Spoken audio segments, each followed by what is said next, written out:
Picture this. You're sitting on the street, just trying to survive another day, and some smug biker decides to turn your humiliation into his personal sideshow. He thought he could get away with it. After all, who cares about some homeless guy, right? But what happened next changed everything. Let's start from the beginning. It was one of those crisp autumn mornings in downtown Los Angeles, the kind where the air bites just enough to remind you it's fall, but not enough to make you wish for a jacket. The streets were alive, buzzing with the usual chaos. Office workers marched their 9-to-5s, faces buried in their phones, while tourists wandered aimlessly, snapping photos of everything from food trucks to street performers. It was a circus of indifference. On a busy corner, there sat a man who the crowd seemed to actively avoid. His name was Michael, though you wouldn't know it unless you cared enough to ask, and most didn't. He was in his early 40s, his face weathered from too many nights under the open sky. His knitted beanie was more dirt than fabric, and around his neck hung a sign, "Veteran, hungry. Please help if you can." Michael wasn't the type to beg. Even in the face of rejection, there was a quiet pride in the way he held himself. His eyes told a story no passerby cared to hear, one of resilience, loss, and survival. And yet, dozens of people streamed past him like water around a stone, barely sparing him a glance. Enter Jason. Jason was the kind of guy who screamed, "Look at me," without saying a word. Decked out in a leather jacket plastered with patches from his biker gang, Iron Vultures, he strutted like he owned the sidewalk. His steel-toed boots hit the pavement with an arrogance that could be heard a mile away. The beard? Thick enough to hide his smirk, but not the attitude behind it. Jason oozed trouble, the kind of guy who turned even a neutral glance into a challenge. Spotting Michael, Jason slowed his swagger. A grin spread across his face. Not the friendly kind, but the kind that made you brace yourself. He fished a crumpled dollar bill from his pocket and sauntered over. "Hey there, buddy," Jason drawled, his voice thick with mockery. "Here, buy yourself something nice? Or don't. Up to you." With an exaggerated flick of his wrist, he let the dollar flutter down, where it landed in a grimy puddle at Michael's feet. Michael's head tilted up slowly, his dark eyes locking onto Jason's with a calm intensity. There was no anger, no plea, just a quiet defiance that somehow spoke louder than words. "Thank you," he said, his voice low and steady, refusing to stoop to Jason's level. Jason wasn't having it. This wasn't about generosity, it was about a show. He kicked over the battered cardboard box Michael had been sitting on, scattering what few belongings he had. "Man, you've really hit the jackpot, huh?" Jason sneered. "Tell me, when do you clock in? Circus needs another clown, and you'd fit right in." A few bystanders had stopped to watch, but their reactions were mixed. Some smirked, clearly entertained by Jason's antics, while others shifted uncomfortably, unwilling to intervene. The city had a way of making people bystanders in their own lives. But Jason wasn't finished. His eyes gleamed as he looked for the next way to humiliate Michael. Little did he know, someone else had been watching too. A man in a gray hoodie leaned casually against the wall of a nearby building, his face obscured by a baseball cap. To everyone else, he was just another passerby, blending into the background. But his sharp gaze was fixed on Jason, and his hand hovered over his phone as if weighing his options. This wasn't just any man, it was Elon Musk. Yes, that Elon Musk. For Elon, today had started as an experiment in anonymity. No entourage, no fanfare, just a quiet walk through the city to see the world from a different perspective. But as he watched Jason's escalating cruelty, his jaw clenched. This was not the kind of behavior he could ignore. Jason, oblivious to who was watching, grinned as he prepared to escalate his antics. Michael, still sitting upright despite the humiliation, looked straight ahead, unbroken. And Elon? His hand tightened around his phone, his eyes narrowing. This wasn't over, not by a long shot. Jason wasn't done. Oh no, this guy was just warming up. With a smug grin, he grabbed the paper cup Michael had been using to collect loose change. For a second, he dangled it in the air like he was performing some cheap magic trick. Then, with a flourish, he tipped it upside down, letting the coins scatter noisily across the sidewalk. "Oops," Jason said, his voice dripping with fake sympathy. "See that, buddy? Life's real easy to mess up. Consider this, A practice round. The sound of coins hitting concrete seemed to echo louder than it should have, drawing more eyes to the scene. A couple of people paused, their faces flashing a mix of curiosity and unease, but no one stepped in. It was one of those moments where everyone wanted to look like they cared without actually doing anything. Michael's head snapped up. Slowly, deliberately, he stood. He was shorter than Jason, thinner too, but there was something about the way he moved, sharp, precise, like a coiled spring waiting to snap. His posture screamed discipline, a telltale remnant of his days in the service. "You don't know what I've been through," Michael said, his voice low and steady like a storm brewing just beneath the surface. "So I suggest you walk away while you still can." For a split second, Jason hesitated. Something in Michael's tone cut through his bravado, like a warning bell ringing in the back of his mind. But then pride took over. Jason wasn't about to back down in front of an audience. Not now, not ever. "Oh, we've got a tough guy here," Jason sneered, stepping closer. He grabbed Michael by the collar of his worn jacket, pulling him forward so their faces were inches apart. "You think you can tell me what to do? Guys like you don't get to make the rules. You're just another—" "Mommy, why is that man being mean?" The voice was small but piercing, cutting through Jason's rant like a knife. He turned his head sharply, spotting a little boy clutching his mother's hand nearby. The kid's wide eyes were locked on him, unblinking. His mother looked horrified, pulling her son closer as if Jason's mere presence might taint him. Jason froze for a moment, caught off guard. The weight of the boy's innocent questions seemed to hang in the air, pressing down on him. A few of the onlookers whispered among themselves, their judgmental stares burning holes into Jason's back. But instead of stopping, Jason doubled down. If there was one thing he hated more than being challenged, it was being embarrassed.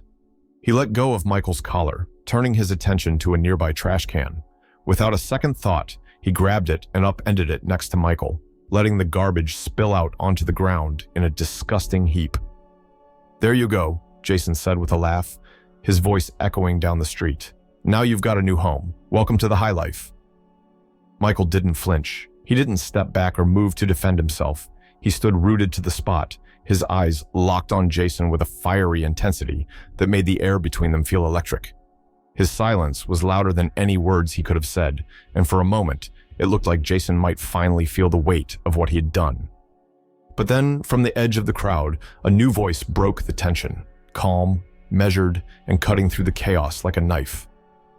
"I think you've done enough." Jason spun around, his bravado slipping for the first time. Standing just a few feet away was a man in a gray hoodie and a plain baseball cap. He didn't look like much, just another guy blending into the background, but there was something in his posture, something in the way he stood so still and certain that demanded attention. "Who the hell are you?" Jason barked, his voice laced with irritation and a hint of unease. The man stepped forward, his face still partially obscured by the shadow of his cap. "Someone who doesn't tolerate bullies." Jason's grin faltered. For the first time, he wasn't the one in control, and the shift in power was palpable. The crowd murmured, their attention now fully fixed on the stranger who had dared to intervene. Michael remained silent, his eyes flicking between Jason and the man in the hoodie. The man adjusted his cap, and for the first time, Jason got a clear look at his face. Recognition dawned slowly, followed by disbelief. But before he could say anything, the man took another step forward, his calm demeanor as steady as a rock.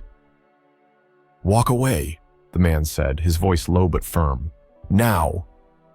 Jason stared at him, the gears in his head clearly turning as he weighed his options. The crowd grew deathly silent, waiting to see what would happen next. The tension crackled like static, and for the first time, Jason looked unsure. And then, slowly, he stepped back. Jason's grin had faded, replaced by a tight-lipped scowl. He squared his shoulders and spat. "And who the heck are you supposed to be?" His voice tried for confidence, but it wavered just enough to betray him. The man in the gray hoodie tilted his head slightly, his calm demeanor unnerving in its certainty. "Someone who doesn't stand for injustice," he said simply. His voice was steady, cutting through the murmurs of the crowd like a hot knife through butter. For a moment, the crowd stood frozen, all eyes darting between Jason and the stranger. A few people exchanged whispers, some already piecing together the identity of the man stepping forward. Others just waited, the tension in the air almost crackling. Jason scoffed, throwing up his hands as if to dismiss the whole thing. "Yeah, okay, cool speech and all, but this guy..." He jabbed a thumb toward Michael. "He's just a bum. You're wasting your time, pal." That was it. The crowd started shifting uneasily, but before anyone could react, a voice rang out from the back. "He's no bum," said an older man, stepping forward. His weathered face held a quiet dignity, and his voice carried a weight that silenced the murmurs around him. "This man," he said, pointing at Michael, "helped me last week. I couldn't find my glasses in the store, and he stopped what he was doing to make sure I got home safe. He's better than you'll ever be, kid." The shift was immediate. Heads turned, murmurs grew louder, and the looks of unease directed at Jason morphed into outright judgment. Whispers carried through the crowd like wildfire. "Did you see what he did? What kind of person acts like that? Unbelievable." Jason looked around, his cocky facade crumbling as he realized the tide was turning against him. His confidence, once as solid as steel, now looked about as sturdy as wet cardboard. The man in the hoodie stepped closer to Michael, his gaze never leaving Jason. "You look at him and see dirt," the man said, his tone sharp but calm. "I see someone who's endured more than you can imagine and still has the strength to stand. Who are you to judge?" Jason tried one last time to laugh it off. "All right, great. Real touching. But I'm done here." But before he could slink away, a bystander holding their phone aloft piped up. "Done here? Nah, buddy. This is going viral." Jason froze. His eyes darted to the crowd where more than a few people were recording the scene. The realization hit him like a truck. This wasn't just a bad day. It was the kind of moment that sticks, the kind that people replay over and over again online. The man in the hoodie, still unbothered, turned to Michael. From his pocket, he pulled out a checkbook. The crowd watched in stunned silence as he wrote something, tore the check free, and handed it to Michael. "This is for a fresh start," he said, his voice loud enough for everyone to hear. "And I have an idea. If you're willing, I'd like you to help me build a program to support veterans like you." Michael took the check, his hands trembling slightly. For the first time that day, his guarded expression softened, replaced by something close to disbelief. I don't know what to say," he said quietly. "Say yes," the man replied with a small smile. He patted Michael on the shoulder before turning back to Jason, who now looked like he wanted to disappear into the pavement. "You can leave now," the man said flatly. "Your part in this story is over."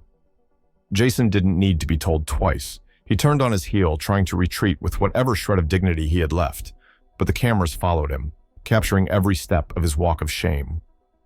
By the next morning, the video was everywhere. Jason's smug face had become a meme, plastered with captions like, "How to ruin your reputation in 5 seconds flat." His employer caught wind and promptly fired him. Even his biker gang, the Iron Vultures, released a statement distancing themselves from his actions. Meanwhile, Michael's story went viral for all the right reasons. He became a symbol of resilience, a reminder that strength isn't measured by wealth or status, but by character. And the man in the hoodie? Well, it didn't take long for the world to recognize him as Elon Musk. The next time Michael stood on a street corner, it wasn't as a man asking for help. It was as someone offering it, working alongside Musk to launch a program that would change countless lives. Jason might have faded into obscurity, but Michael's name became a beacon of hope. And as for Elon, he proved that sometimes the most powerful thing you can do with your wealth is to use it to lift others. What would you have done in Michael's place? How do you think Jason should have been handled? Share your thoughts in the comments below. Have you or your friends ever experienced something similar? Don't forget to hit the like button if this story moved you, and share it to help spread the message. This story was created to raise awareness about important social issues and to inspire kindness and empathy. Together, we can shine a light on injustice and make the world a better place. Your opinion matters.